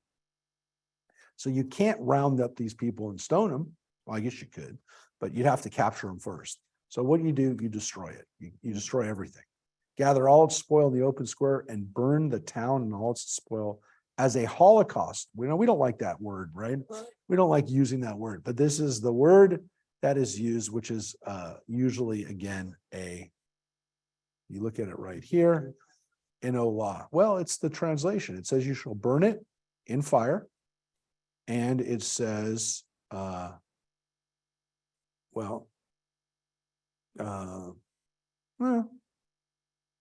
have to be, what's your translation say, Glory? In all its splendor as a whole burnt offering to the Lord your God. Yeah. Yeah, that's why it's the Holocaust, because it's a burnt offering that's made. And that's kind of what the word is. What's yours say, Mary? And all the spoil therein of every whit. And it doesn't say, yeah. Yeah. And it shall be an everlasting ruin, never to be rebuilt. Let nothing that has been doomed stick to your hand, in order that Adonai may turn from blazing anger and show you compassion. And in compassion, increase you as promised on oath to your fathers. So don't keep anything around. For you will be heeding your God Adonai, obeying all the divine commandments that I enjoin upon you this day, doing what is right in the sight of your God Adonai. Now, we're going to read a little bit more because we want to share with you something that I would tell you is, again, now getting into some of the other laws. Those laws really all had to do with worshiping God, right? Those all had to do with the first two commandments to some extent, which is not having other gods besides me and not making idols. It's pretty much there. Those commandments or those, right? It still honors the honor thy father and my mother commandment though. Because it says anyone who entices you to worship, you should kill, unless it's your parents trying to do it. Then Doesn't say that, by the way, does it? It didn't say it, right? Yeah, it doesn't say your parents, right? If my parents were to do it, I can't kill them. Well, that's an interesting question because it doesn't say that there, right? It doesn't say your parents. Now, there are commentaries on this that if your parents are leading you to worship other gods, that they are also supposed to be killed. Yeah, but I'm not supposed to do it. So this is a problem in that it doesn't say it specifically, but yes, it puts you into a different situation. But look at this next line. You are children of your God Adonai, right? So there it says, Banim atem l'Adonai. You are a child of God. And I remember this is the part where this is actually where this is where I had to start reading Torah. Banim atem l'Adonai Elohechem lo titkedu velo tasimu korcha b'nechem lamed. So I had to read this portion for my bar mitzvah. And you have to give me a present now. So It says you shall not gash yourselves or shave the front of your heads because of the dead. Now, this was very reminiscent of what it said in Leviticus, that you're not supposed to gash yourself, which is where we get the words, the law for not getting tattoos or getting marks, right? This one seems very, very specific, though, with regards to where you're doing it, right? And that you're doing it because of the dead. So, is it saying you can't gash yourself at all? Or is it saying you can't gash yourself because of the dead? So this is very interesting because it also seems to be very specific of where you're doing it, which is on your head, or specifically the front of your head. So it's maybe a little different than what we saw in Leviticus, but there is a similar idea about not cutting yourself. But here again, it really does seem to be somewhat connected to the dead. If you think about it, that's oftentimes one of the reasons why people do get tattoos, is to remember the dead. Done it for a very long time. And here it says again, for you are a people consecrated to your God Adonai. Your God Adonai chose from among all the other peoples on the earth to be a treasured people. An Am Segula, that's the phrase, a treasured people. Doesn't necessarily say, you're God's only people, but you're a treasure to God. Okay. And it does say here, chosen from among the people. This is where we get this idea of chosenness. But that goes back to Noah. I'm telling you, it all goes back to those original lines, right? So you are a treasured people. It does not mean that other people are not good. It just means that you as a people are treasured. Now, with that, the line immediately becomes other things that you're responsible for. So when Jewish people say, oh, we're chosen people, and then, of course, the famous line from Fiddler on the, why can't you choose somebody else for a change? Why can't you choose someone else, right? So there is another issue, which is, of course, there comes these responsibilities, because if this line isn't by itself, it's followed right afterwards with lo tochel kol toeva. You shall not eat anything abhorrent. And that's the word that's used there, abhorrent.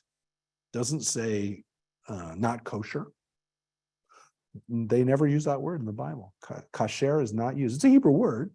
Could have been used. It's not used. Kasher literally means fitting or right. This is don't eat anything abhorrent. But keep that word in mind. When the Bible uses the word toeva, it's talking about something that is abhorrent. It's a word that's used specifically, again, things we're not supposed to do, things we're supposed to avoid. These are the animals that you may eat: the ox, the sheep, and the goat, the deer, the gazelle, the roebuck, the wild goat, the ibex, the antelope, and the mountain sheep, and any other animal that has true hooves, which are cleft in two and brings up their cud, you may eat. But the following, which do not bring up the cud or have true hooves, which are cleft through, you may not eat: the camel, the hare, the daman, for they are, although they bring up the cud, they have no true hooves. They are impure for you. And also for the swine, for it does have true hooves, but it does not bring up the cud. It is impure for you. You shall not eat of their flesh or touch their carcasses. So there is the law of what animals that we're supposed to eat that live on the land. This is shorter. It's a shorter description than what we got in Leviticus. It's not exactly the same as we got in Leviticus. It's similar, but it's shorter. It does seem like the author of these had the other one in front and decided to write this up as it was. Demand. So that's a good question, right? Because it didn't translate it, right? It didn't translate it. So a coney, well, that's another thing. What's a coney, right? Yeah. It's a kind of a rabbit. It's kind of a rabbit, a coney. No, it's a rabbit. It's a rabbit. It's a kind of a rabbit. And so you're not allowed to eat. It's like a hare. And that's what we believe it is. Not 100% sure. The chiffon, we're pretty sure is a hare. A gamal, well, actually, no, chiffon is what they translated as the daemon or the demon, which is it's a rabbit. The arnevet is also a hare. Yeah, and here it also says the gamal, the camel. Gamal, actually, the English word camel comes from gamal. Actually, I'll show you the chiffon. I'll show you. It's like a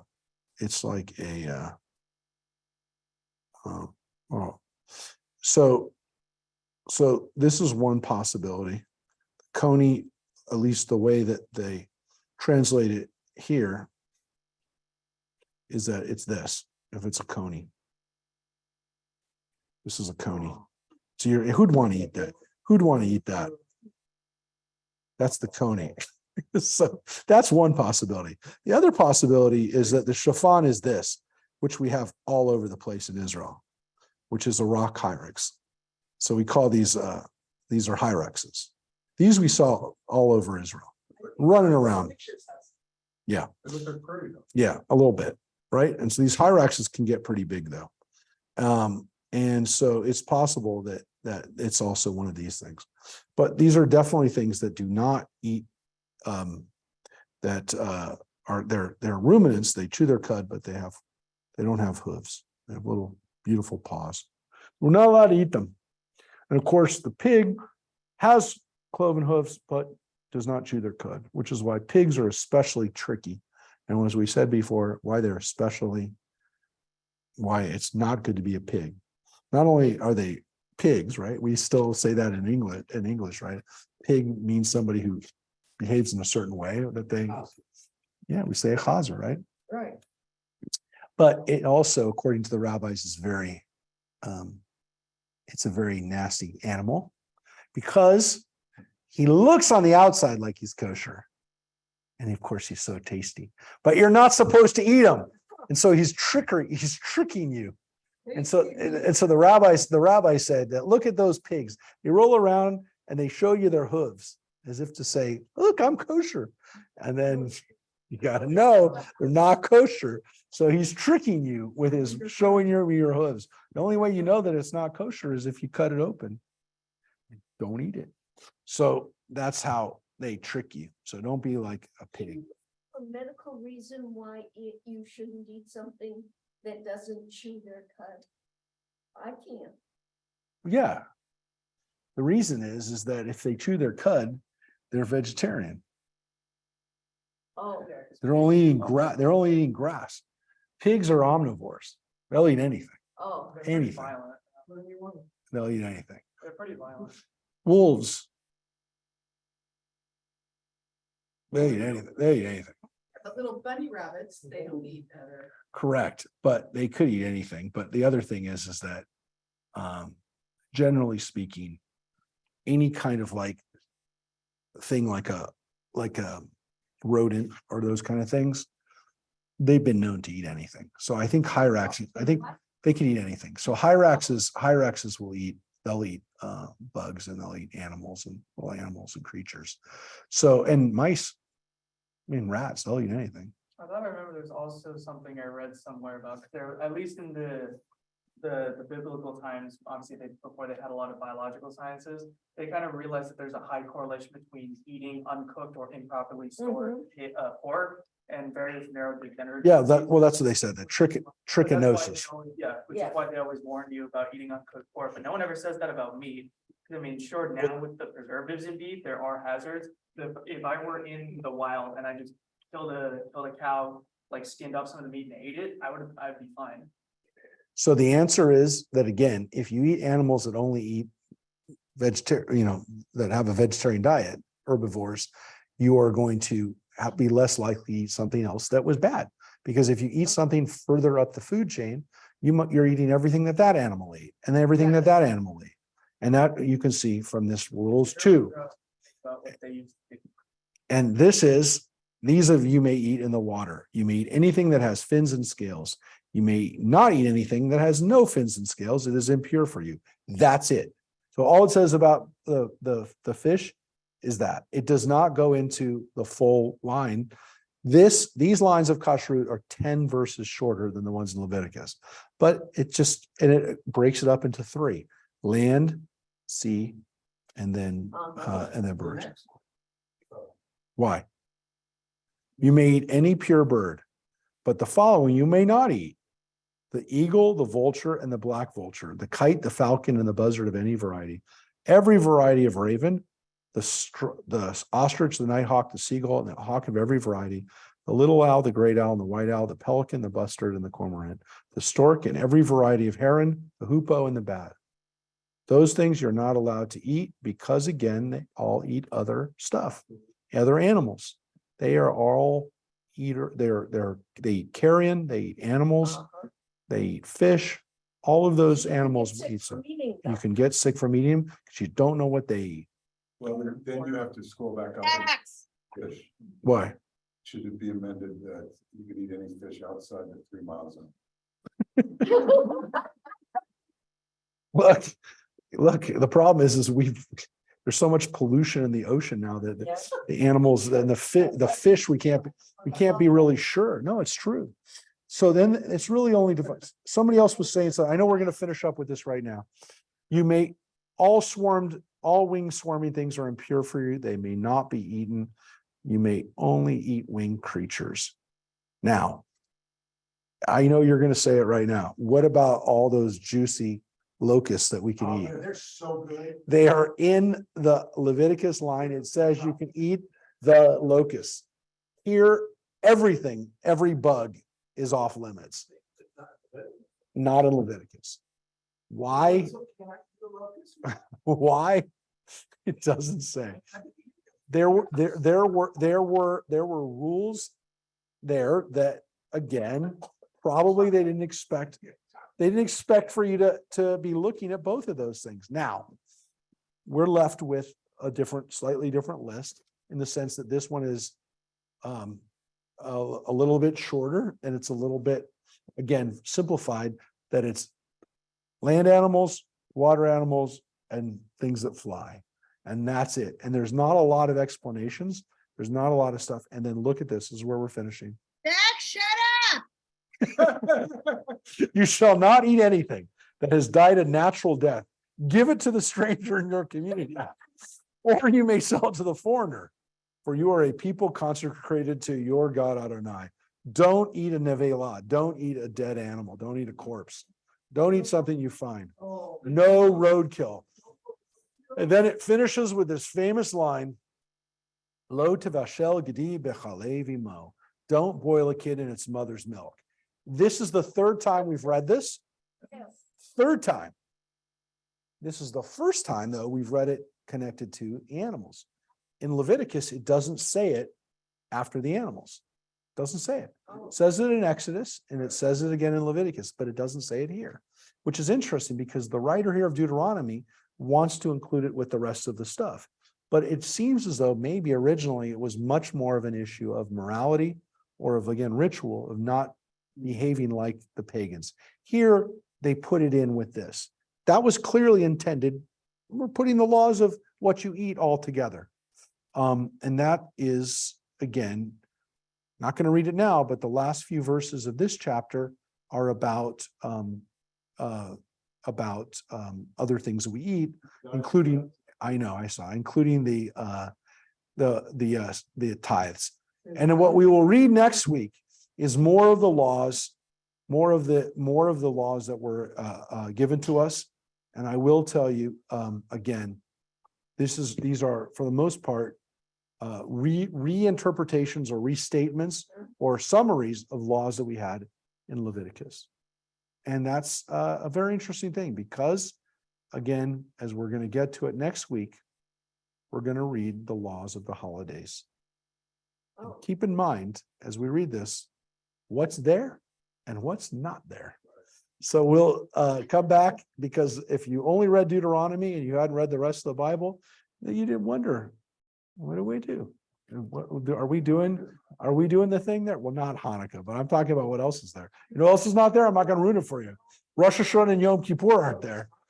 So everybody, we will see you next week. We're gonna read chapters probably 15 and 16, 14, 15, and 16 we'll be reading from. And not next week, sorry. Not next week. I keep making that mistake. We will see you in 2 weeks on Wednesday or at services on Friday. So again, next week, or not next week, 2 weeks, we're going to be starting up with 14. All right, everybody. Next time we see each other on Wednesday, but Tuesday. we'll look to see you at Golden. Tuesday, we're online. We're online. All right, everybody. We'll see you later. Take care, everybody. Thanks, Rabbi. Goodbye. Thank you, Rabbi. Bye-bye. Bye-bye. Good night.